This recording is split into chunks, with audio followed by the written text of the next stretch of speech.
میرالا نے پھر سرسراہٹ کی آواز سنی، شاید سہام لاش کے بدلے میں اتار رہا تھا، کچھ قسم سے نفسیاتی اسپتال کے بدلے میں ڈھیلی تھی۔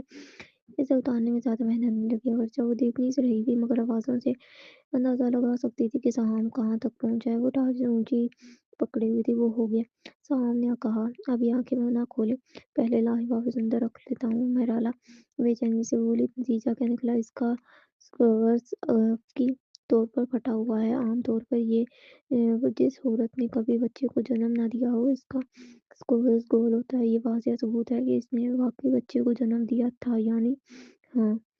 سہام میرالا کو لے کر باہر آیا۔ اس نے بیل کے جنازے کے تمام اخراجات بھی ادا کیے اور ہمارے کو ہدایت دی کہ اسے باقاعدہ تدفین دی جائے۔ آخرکار اسے اتنے عرصے بعد عزت کے ساتھ دفن کیا جائے گا۔ اصل میں یہ سب میری وجہ سے ہوا ہے، شاید اگر میں نہ آتی تو وہ اتنی جلدی نہ مرتی۔ سہام نے سر ہلایا، ضرور نہیں، مجھے معلوم ہوا کہ اس کی موت سے پہلے کسی نے اسے مسلسل ممنوعہ دعا دی تھی۔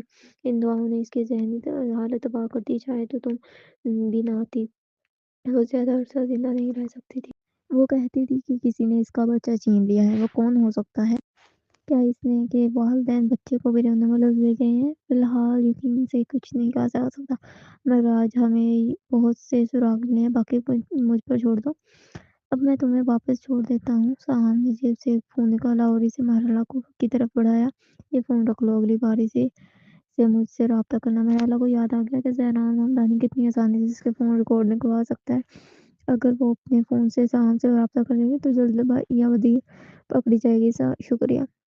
سب سے بہترین معاوضہ یہی ہے کہ تم جزیرے کے لوگوں کی مدد جاری رکھو۔ میرالا لڑکوں کے پاس واپس آئی اور انہیں لے کر وہاں سے روانہ ہوئی۔ ٹام کا چہرہ پیلا پڑا ہوا تھا، لگتا تھا کہ وہ خاصا ڈرا ہوا ہے۔ اس کے برعکس جیری بالکل پرسکون تھا اور ٹام کو سہارا دے کر باہر لا رہا تھا۔ یہ سب تم جعلی تھا، تم اتنے ڈر گئے کہ بھوت کے گلے جا کر لگے۔